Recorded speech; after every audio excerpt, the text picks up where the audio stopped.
नमस्कार. मी भाऊ तोरसेकर. तुम्ही बघत आहात प्रतिपक्ष.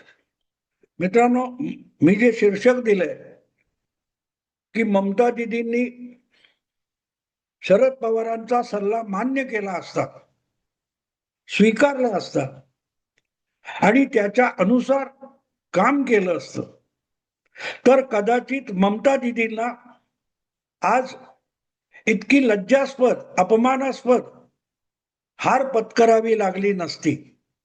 ममता दिदींनी शरद पवारांचा सल्ला मानला असता तर, असं जे शीर्षक आहे त्याचा अर्थ हा मी आत्ता सांगितला तसा आहे. पण मग तुम्हाला वाटेल की शरद पवारांनी ममता दिदींना सल्ला कधी दिला होता?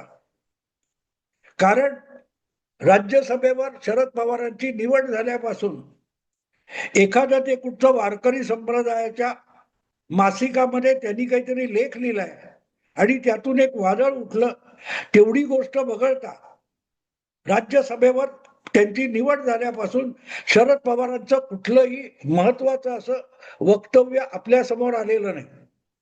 ना त्यांनी पत्रकार परिषदा घेतल्या आहेत, ना कुठे मोठमोठ्या सभा समारंभ केलेले आहेत,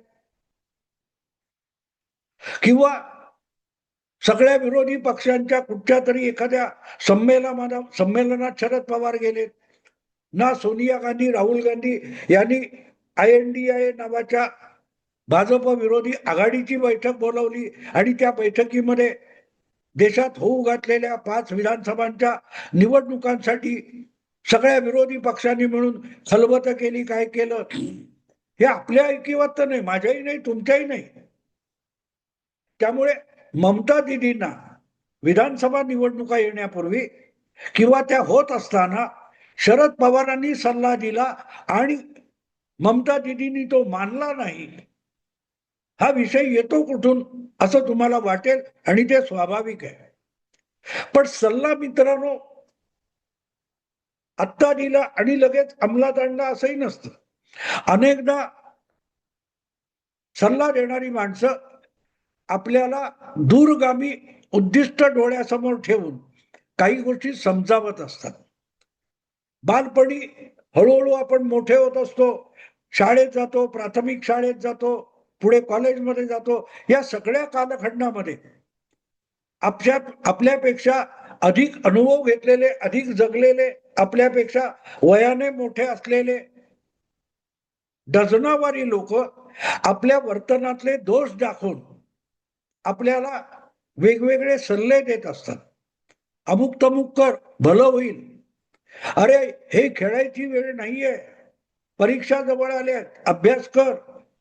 असं कोणही आपल्या कुटुंबातलं नाही, शेजार पाजारचं, परिचयातलं कोणही वडीलधार माणूस आपल्याला असे आगंतुक सल्ले देत असतो. आपल्याला ते अनेकदा आगंतुक सल्ले वाटतात. पण आपल्या वर्तनातली बेशिस्त ही भविष्यात आपल्या प्रगतीमधला अडथळा होऊ शकतो किंवा एखादी संधी गमावण्याची पाळी आणू शकतो. यात सदहेतून असे सल्ले दिले जात असतात. ते लगेच काल त्यांनी सांगितलं आणि आज मी सुधारलो असे नसतात आणि अशासाठी नसतात. दीर्घकालीन जीवनामध्ये आपल्या वागण्यामधल्या त्रुटी आपल्याला जर दिसत नसतील किंवा आपल्याला त्याचं भान नसेल तर या प्रकारे जगात कुठची माणसं एक सदहेतूने सल्ले देत असतात. आणि शरद पवार जर आज 85-86 वर्षाचे असतील तर मग ममता दिदीसाठी पवार सुद्धा वडीलधारे होतात. आणि फक्त ममता दिदी नाही, स्टालिन असेल, उद्धव ठाकरे असतील, तिकडे अखिलेश यादव असेल, असे देशाच्या कानाकोपऱ्यात जे वेगवेगळे राजकीय पक्ष आहेत, त्यांचे नेते आहेत, त्या सगळ्यांसाठी शरद पवार वडीलधारे ठरतात. आत्ता अगदी राज्यसभेच्या निवडणुकीच्या वेळेला तुम्हाला आठवत असेल, अगदी शरद पवारांच्या राजकारणाला कडाडून विरोध करणारे मुख्यमंत्री देवेंद्र फडणवीस यांनी सुद्धा सांगितलं की पवार वडीलधारे आहेत, त्यामुळे ते राज्यसभेच्या आखाड्यात उतरणार असतील तर आम्ही अधिकचा उमेदवार टाकणार नाही. मुद्दा वडीलधारेपणाचा. त्यामुळे शरद पवारांनी कधी कोणाला सल्ला दिला, ह्याचा विचार करताना पहिली गोष्ट लक्षात ठेवायची की शरद पवार जेव्हा काही बोलत असतात तेव्हा त्यामध्ये अनेकदा लेकी बोले सुने लागे अशा स्वरूपाचे सल्ले असतात. म्हणजे अजितदादाला टोचून बोलायचं, उद्धव ठाकरे, राज ठाकरेंना टोचून बोलायचं, पण प्रत्यक्षात शरद पवार हे आपल्या राजकारणात अजूनही पाय रोवून उभ्या राहू शकलेल्या नाहीत अशा लाडक्या कन्येला सल्ला देत असतात. पण दुर्दैव असं की सुप्रियाताईंना आपल्या पित्याने इतरांना दिलेले सल्ले हे आपल्यासाठी नाही असं वाटत आलं आणि म्हणून सुप्रियाताईंनी जवळजवळ पाव शतकापेक्षा अधिकची राजकीय वाटचाल केल्यानंतर सुद्धा आपली ओळख निर्माण केलेली नाही. कधीही सल्ला जो असतो तो चांगला असेल तर तो कोणाला दिला हे महत्वाचं नाही, तो सगळ्यांसाठी असू शकतो. आणि त्यामुळे तुम्हाला बोलवून सल्ला दिलेला नाही तर मी त्यांचं कशाला ऐकू असं म्हणायची गरज नसते. मोठी माणसं, अनुभवी माणसं, शरद पवार अनुभवी आहेत आणि त्यामुळे ते ज्या गोष्टी सांगतात त्यावर टीका करणं वेगळं असं, मीही टीका करतो. पण ज्या वेळेला शरद पवार असं बोलतात, काही बोलतात, तेव्हा त्यामध्ये कुठला गहिरा आशय आहे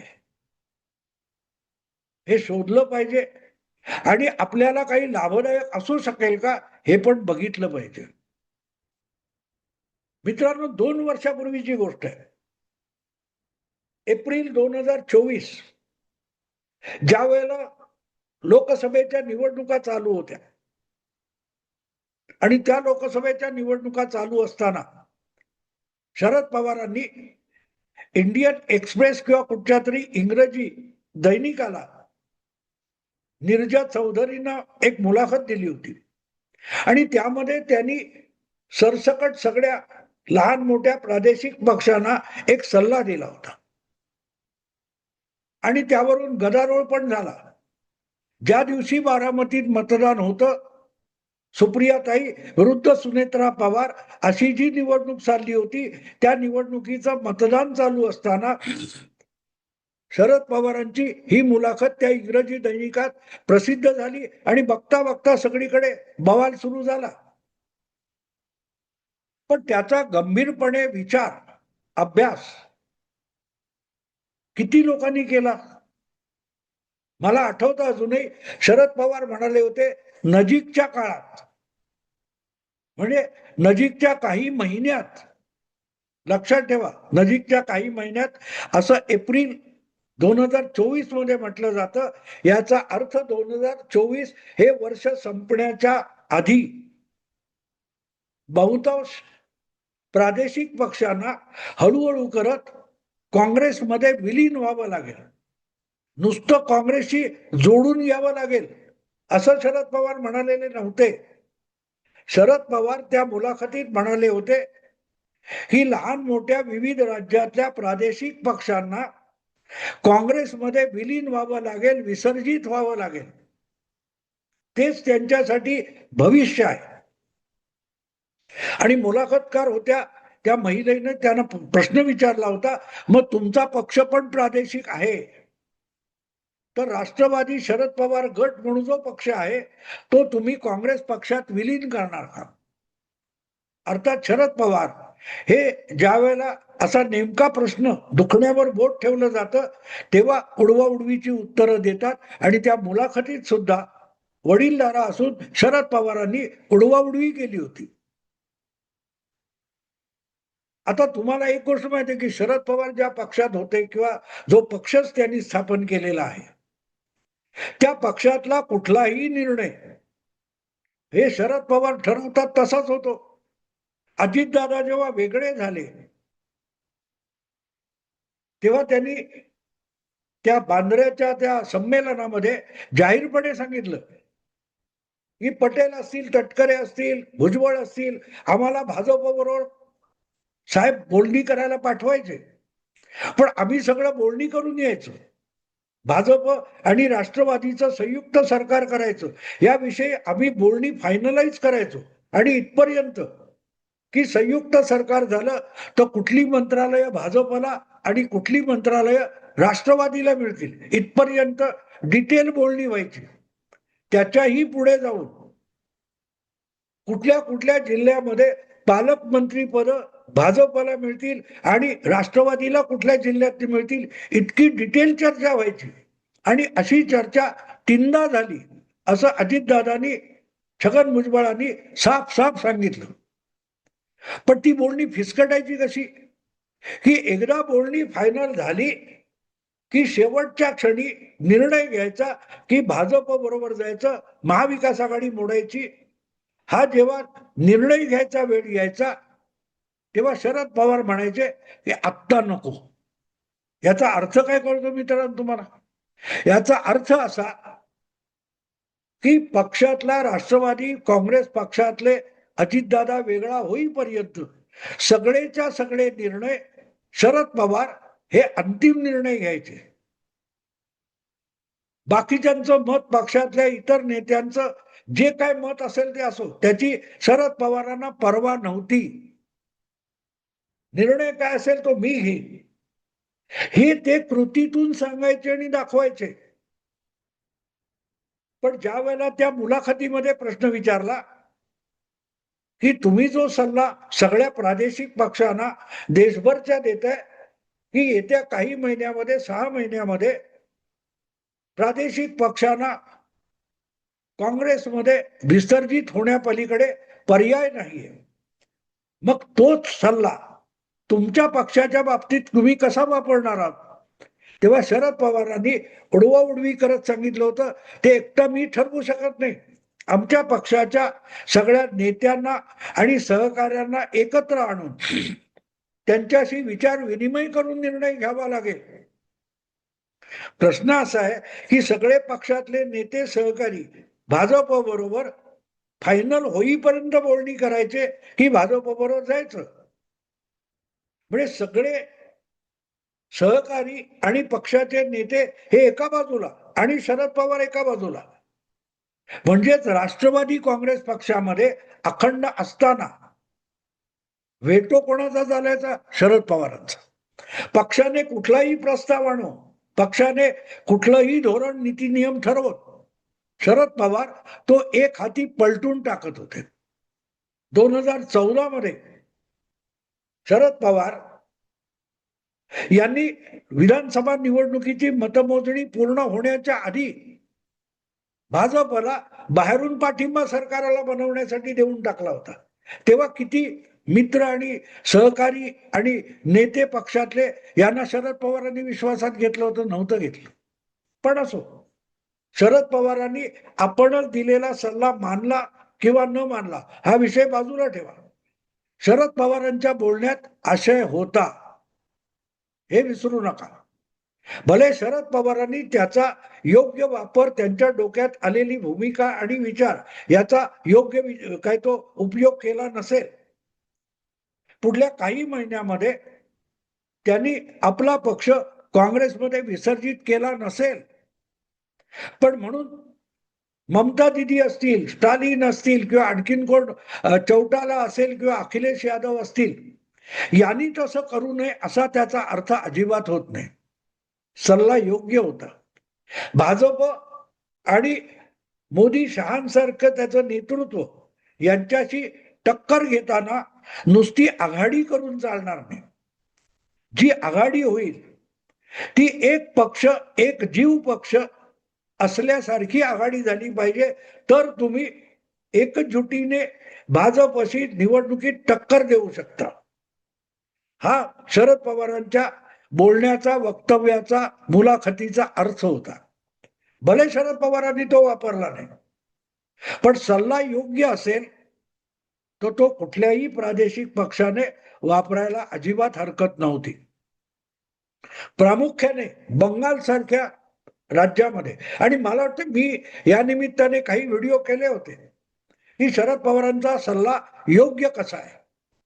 आंध्र प्रदेशमध्ये YSRCP हा एक जो पक्ष आहे तो मुळात काँग्रेसमधूनच बाहेर पडलेला एक गट आहे. तेलंगणामध्ये जे काय ती BRS TRS म्हणून पक्ष आहे चंद्रशेखर राव यांचा, ते पण मूळचे काँग्रेसी आहेत, युवक काँग्रेसवाले आहेत. ममता दिदी त्या पण काँग्रेसमधून बाहेर पडलेल्या आहेत. त्यांची स्वतःची विचारधारा वगैरे काय नाही. काँग्रेसची विचारधारा तीच ममतांची विचारधारा. शरद पवार स्वतः काँग्रेस आणि नेहरूंची विचारधारेवरच आम्ही चालतो असं म्हणतात. त्यामुळे शरद पवारांनी काँग्रेसमध्ये का विलीन व्हायचं नाही याचं जे सहकार्यांना विचारून म्हणाले त्याला मी उडवाउडवी म्हणतो. पण त्यांनी ममता दिदींनी काँग्रेसमध्ये सहभागी होऊ नये किंवा काँग्रेसमध्ये विलीन होऊ नये असं म्हटलेलं नाही. त्या झाल्या नसतील, त्यांची काही कारणं असतील आणि कारणं उघड आहेत. ज्या प्रकारे राहुल गांधी आणि गांधी घराणं काँग्रेस पक्षाला आपली पारिवारिक मालमत्ता मानतं आणि ती पारिवारिक मालमत्ता असल्यासारखं काँग्रेस पक्षाला गांधी घराणं वागवतं, तो सर्वात मोठा आक्षेप आहे. शरद पवार असोत, YSR सिद्वितो, जगनमोहन रेड्डी असो, चंद्रशेखर राव असोत किंवा ममता दिदी असोत किंवा त्याच्या पूर्वी खूप चरणसिंग असोत, चौटाला असोत, अशी एक एक मंडळी काँग्रेसमधून बाहेर पडली. त्याचं कारण नेहरू घराण्याचं अवास्तव वर्चस्व.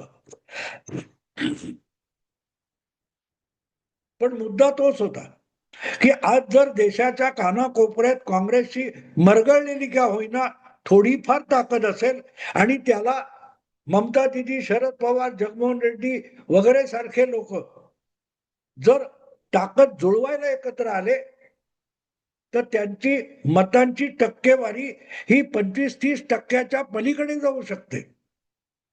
भाजप आज इतक्या प्रयत्नानंतर सुद्धा राष्ट्रीय पातळीवरच्या निवडणुकीमध्ये 40% आकडा गाठू शकलेला नाही. अशा वेळेला काँग्रेसच्या विचारसरणीला धरून चालणारे छोटे मोठे पक्ष जर काँग्रेसमध्ये विलीन झाले, ममता दिदींनी आपला तृणमूल काँग्रेस पक्ष जर काँग्रेसमध्ये विलीन केला असता तर काँग्रेस आणि तृणमूल यांची एकत्रित ताकद आपल्याला बंगालमध्ये दिसली असती, जी 2011 मध्ये 2009 मध्ये दिसली. 2009 ची विधानसभा आणि 2009 ची लोकसभा आणि 2011 ची विधानसभा बंगालची, या दोन्ही वेळेला काँग्रेस आणि ममता दिदी हे एकत्र लढत होते आणि त्यांनी डाव्या आघाडीला पराभूत करून दाखवलं. भाजप आणि डाव्या आघाडीच्या ताकदीमध्ये फारसा फरक नव्हता. आज काँग्रेस आणि तृणमूल काँग्रेस हे महाराष्ट्रामध्ये एकत्र बंगालमध्ये एकत्र उभे राहिले असते, दिसले असते, लढले असते तर भाजपला एवढी मोठी झेप घेता आली नसती. ममता दिदी अटी घालू शकत होत्या की मी काँग्रेसमध्ये विलीन करेन, पण बंगालच्या काँग्रेसी राजकारणामध्ये राहुल गांधी किंवा काँग्रेसच्या हायकमांडने, गांधी परिवाराने कुठलीही ढवळाढवळ करता कामा नये. तर तृणमूल काँग्रेसमध्ये विलीन होऊन मोठ्या ताकदीने भाजपशी लढू शकली असती. आणि म्हणून मी म्हटलं की शरद पवारांचा तो सल्ला योग्य होता, ममता दिदींनी मानला असता आणि एक अट घातली असती की बंगालमध्ये गांधी परिवाराने यायचं सुद्धा नाही. इथली काँग्रेस ही माझी असेल. दिल्लीत मी गांधी परिवाराच्या काँग्रेस बरोबर खांद्याला खांदा लावून आज सुद्धा उभी राहते, उद्या सुद्धा राहील. पण बंगालमध्ये ममता दिदीचा शब्द चालेल, राहुल गांधींनी तिकडे फिरकायचं नाही ही अट घालून जर तृणमूल काँग्रेसमध्ये विलीन झाली असती तर ही 2026 ची निवडणूक आपल्याला वेगळे निकाल देताना बघायला मिळाली असती. असो मित्रांनो, आत्ता थांबतो. आवडलं लाईक करा, शेअर करा, प्रतिपक्षाला सबस्क्राईब करा. नमस्कार.